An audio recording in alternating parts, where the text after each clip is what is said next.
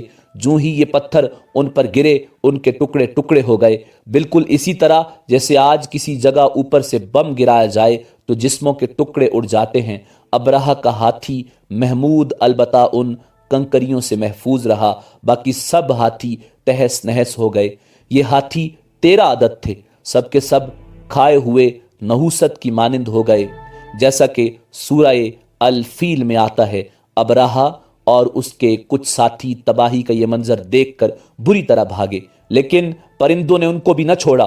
ابراہ کے بارے میں طبقات میں لکھا ہے کہ اس کے جسم کا ایک عضو الگ ہو کر گرتا چلا گیا، یعنی وہ بھاگ رہا تھا اور اس کے جسم کا ایک ایک حصہ الگ ہو کر گر رہا تھا۔ دوسری طرف حضرت عبد المطلب اس انتظار میں تھے کہ کب حملہ ہوتا ہے، لیکن حملہ آور جب مکہ میں داخل نہ ہوئے تو وہ حالات معلوم کرنے کے لیے نیچے اترے۔ مکہ سے باہر نکلے تب انہوں نے دیکھا سارا لشکر تباہ ہو چکا ہے۔ خوب مال غنیمت ان کے ہاتھ لگا، بے شمار سامان ہاتھ آیا، مال میں سونا چاندی بھی بے تحاشا تھا۔ لشکر میں سے کچھ لوگ ایسے بھی تھے جو واپس نہیں بھاگے تھے، یہ مکہ میں رہ گئے تھے۔ ان میں ابراہ کے ہاتھی کا معاوت بھی تھا جو محمود کو آگے لانے میں ناکام رہا تھا۔ ہمارے نبی حضرت محمد صلی اللہ علیہ وآلہ وسلم اس واقعہ کے چند دن بعد پیدا ہوئے۔ آپ جس مکان میں پیدا ہوئے وہ صفا پہاڑی کے قریب تھا۔ حضرت کعب احبار رضی اللہ تعالی عنہ روایت کرتے ہیں کہ میں نے تورات میں پڑھا تھا کہ رسول اللہ صلی اللہ علیہ وآلہ وسلم کی پیدائش مکہ میں ہوگی۔ یہ کعب پہلے یہودی تھے، اس لیے تورات پڑھا کرتے تھے۔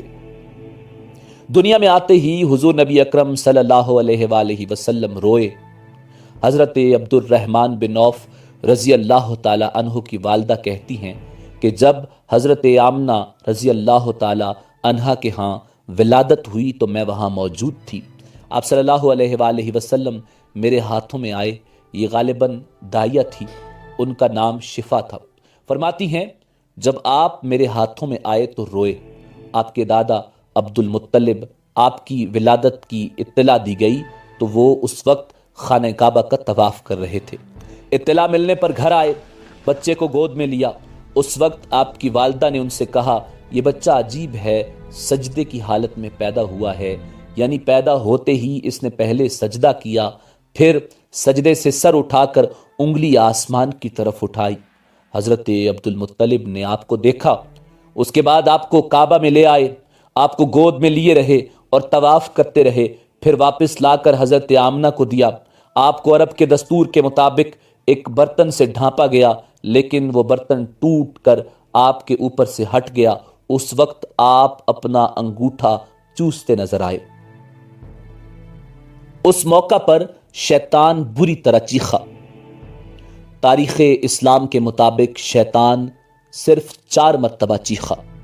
پہلی بار اس وقت جب اللہ تعالیٰ نے اسے ملعون ٹھہرایا، دوسری بار اس وقت جب اسے زمین پر اتارا گیا، تیسری بار اس وقت جب حضور نبی اکرم صلی اللہ علیہ وآلہ وسلم کی پیدائش ہوئی، اور چوتھی بار اس وقت جب نبی کریم صلی اللہ علیہ وآلہ وسلم پر سورہ فاتحہ نازل ہوئی۔ اس موقع پر حضرت حسان بن ثابت رضی اللہ تعالی عنہ کہتے ہیں میں 8 سال کا تھا، جو کچھ دیکھتا اور سنتا تھا اس کو سمجھتا تھا۔ ایک صبح میں نے یثرب یعنی مدینہ منورہ میں ایک یہودی کو دیکھا، وہ ایک اونچے ٹیلے پر چڑھ کر چلا رہا تھا۔ لوگ اس یہودی کے گرد جمع ہو گئے اور بولے کیا بات ہے، کیوں چیخ رہے ہو؟ یہودی نے جواب دیا احمد کا ستارہ طلوع ہو گیا ہے اور وہ آج رات پیدا ہو گئے ہیں۔ حضرت حسان بن ثابت رضی اللہ تعالی عنہ بعد میں 60 سال کی عمر میں مسلمان ہوئے تھے۔ 120 سال کی عمر میں انہوں نے وفات پائی، گویا ایمان کی حالت میں 60 سال زندہ رہے۔ بہت اچھے شاعر تھے۔ نبی کریم صلی اللہ علیہ وآلہ وسلم کی اپنے اشعار میں تعریف کیا کرتے تھے اور دشمنوں کی برائی اشعار میں بیان کرتے تھے۔ غزوات کے موقع پر اشعار کے ذریعے مسلمانوں کو جوش دلاتے تھے، اسی بنیاد پر انہیں شاعر رسول کا خطاب ملا تھا۔ حضرت کعب احبار رضی اللہ تعالی عنہ فرماتے ہیں کہ میں نے تورات میں پڑھا کہ اللہ تعالیٰ نے حضرت موسیٰ علیہ السلام کو حضور نبی اکرم صلی اللہ علیہ وآلہ وسلم کی ولادت کے وقت کی خبر دے دی تھی، اور حضرت موسیٰ علیہ السلام نے اپنی قوم بنی اسرائیل کو اس کی اطلاع دے دی تھی۔ اس سلسلے میں انہوں نے فرمایا تھا تمہارے نزدیک جو مشہور چمکدار ستارہ ہے، جب وہ حرکت میں آئے گا تو وہی وقت رسول اللہ صلی اللہ علیہ وآلہ وسلم کی پیدائش کا ہوگا۔ یہ خبر بنی اسرائیل کے علماء ایک دوسرے کو دیتے چلے آئے تھے، اور اس طرح بنی اسرائیل کو بھی حضور نبی اکرم صلی اللہ علیہ وآلہ وسلم کی ولادت کا وقت یعنی اس کی علامت معلوم تھی۔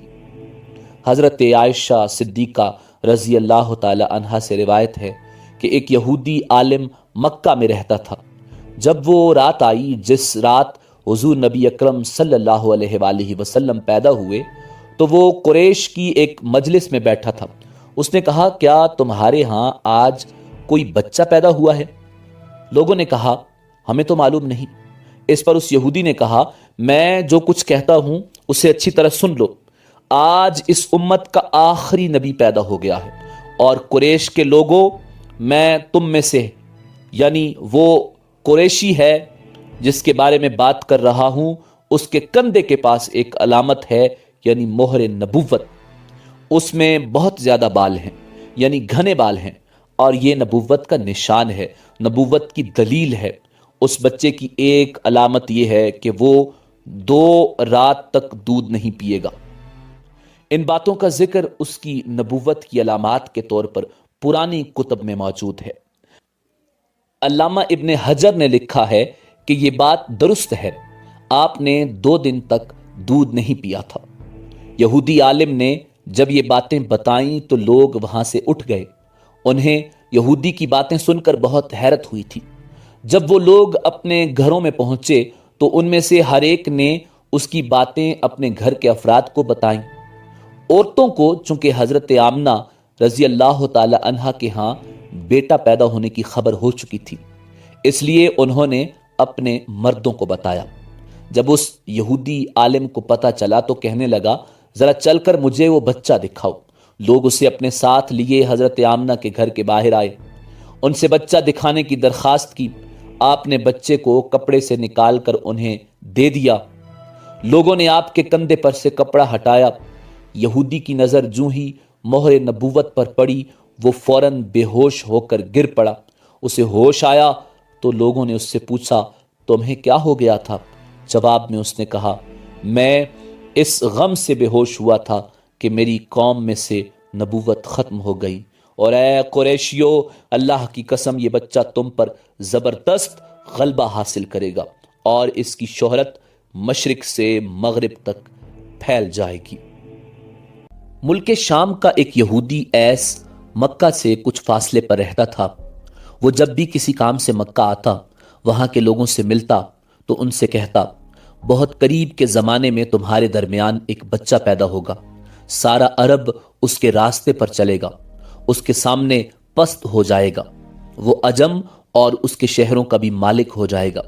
یہی اس کا زمانہ ہے، اور اس کی نبوت کے زمانے کو جو بھی پائے گا اور اس کی پیروی کرے گا وہ اپنے مقصد میں کامیاب ہو جائے گا۔ جس خیر اور بھلائی کی وہ امید کرتا ہے وہ اس کو حاصل ہوگی، اور جو شخص اس کی نبوت کا زمانہ پائے گا مگر اس کی مخالفت کرے گا وہ اپنے مقصد میں ناکام ہوگا۔ مکہ معظمہ میں جو بھی بچہ پیدا ہوتا وہ یہودی اس بچے کے بارے میں تحقیق کرتا اور کہتا، ابھی وہ بچہ پیدا نہیں ہوا۔ آخر جب نبی کریم صلی اللہ علیہ وآلہ وسلم اس دنیا میں تشریف لائے تو حضرت عبد المطلب اپنے گھر سے نکل کر اس یہودی کے پاس پہنچے۔ اس کی عبادت گاہ کے دروازے پر پہنچ کر انہوں نے آواز دی، ایس؟ اس نے پوچھا، کون؟ کہنے لگے، میں عبد المطلب ہوں۔ تم اس بچے کے بارے میں کیا کہتے ہو؟ اس نے انہیں دیکھا پھر بولا، ہاں تم ہی اس کے باپ ہو سکتے ہو۔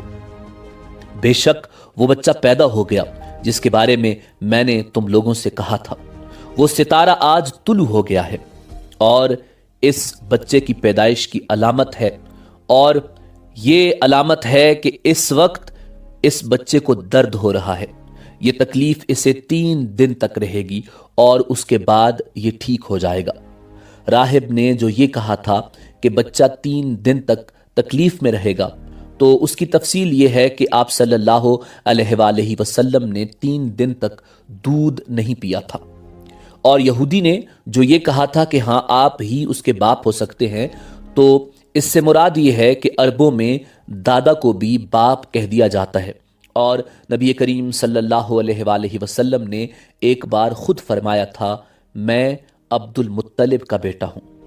یہودی نے حضرت عبد المطلب سے یہ بھی کہا تھا، اس بارے میں اپنی زبان بند رکھیں، یعنی کسی کو کچھ نہ بتائیں، ورنہ لوگ اس بچے سے زبردست حسد کریں گے، اتنا حسد کریں گے کہ آج تک کسی نے نہیں کیا، اور اس کی اس قدر سخت مخالفت ہوگی کہ دنیا میں کسی اور کی اتنی مخالفت نہیں ہوئی۔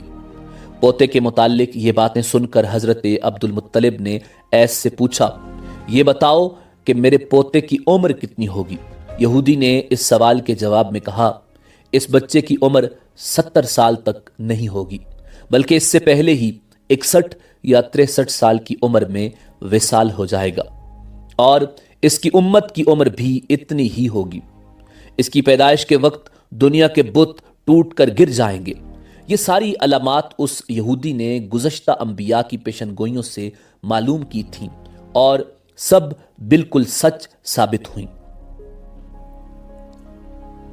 قریش کے کچھ لوگ عمر بن نفیل وغیرہ ایک بت کے پاس جایا کرتے تھے۔ یہ اس رات بھی اس بت کے پاس گئے جس رات آپ صلی اللہ علیہ وآلہ وسلم کی پیدائش ہوئی۔ انہوں نے دیکھا وہ بت اوندے منہ گرا پڑا ہے۔ ان لوگوں کو یہ بات بری لگی انہوں نے اس کو اٹھایا، سیدھا کر دیا، مگر وہ پھر گر گیا۔ انہوں نے پھر اس کو سیدھا کیا، وہ پھر الٹا ہو گیا۔ ان لوگوں کو بہت حیرت ہوئی، یہ بات بہت عجیب لگی۔ تب اس بت سے آواز نکلی، یہ ایک ایسے بچے کی پیدائش کی خبر ہے جس کے نور سے مشرق اور مغرب میں تمام زمین کے گوشے منور ہو گئے ہیں۔ بت سے نکلنے والی آواز نے انہیں اور زیادہ حیرت زدہ کر دیا۔ اس کے علاوہ ایک واقعہ یہ پیش آیا کہ ایران کے شہنشاہ کسریٰ نوشیروان کا محل ہلنے لگا اور اس میں شگاف پڑ گئے۔ نوشیروان کا یہ محل نہایت مضبوط تھا، بڑے بڑے پتھروں اور چونے سے تعمیر کیا گیا تھا۔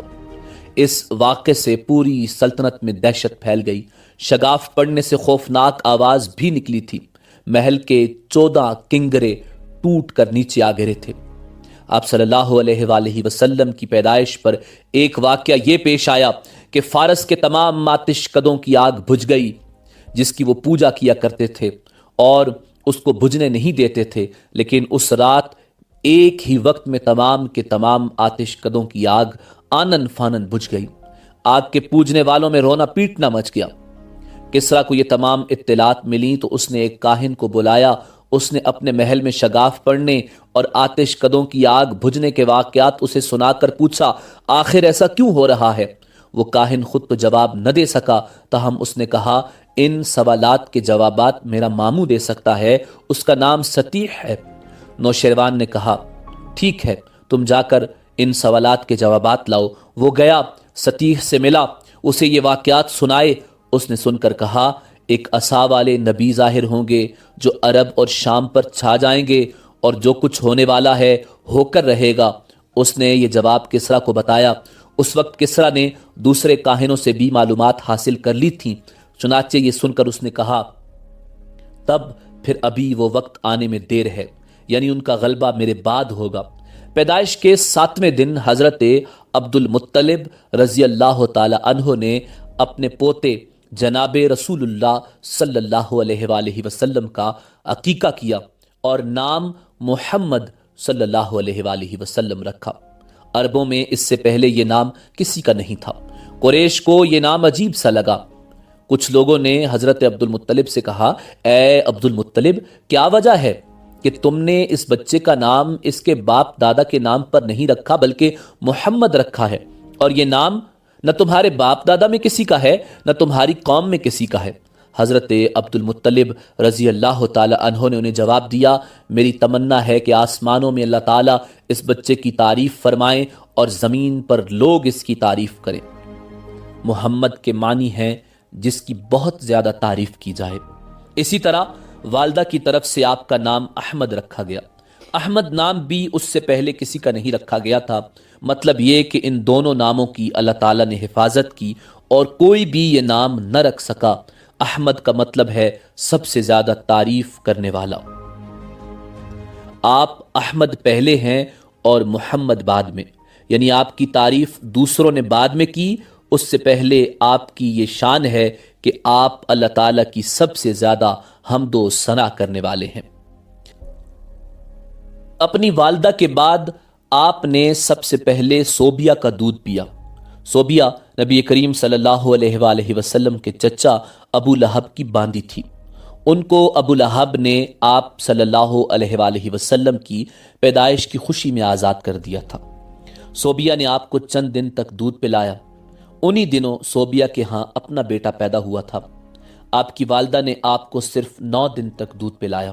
ان کے بعد صوبیہ نے پلایا، پھر دودھ پلانے کی باری حضرت حلیمہ سعدیہ رضی اللہ تعالی عنہا کی آئی۔ ناظرین، اسی امید کے ساتھ اجازت دیجیے کہ آپ کو ہماری ویڈیو پسند آئی ہوگی۔ ملتے ہیں بہت جلد ایک نئی تاریخی، تحقیقی اور معلوماتی ویڈیو کے ساتھ۔ دیکھتے رہیے info@adil۔ اللہ رب العزت آپ کا حامی و ناصر ہو۔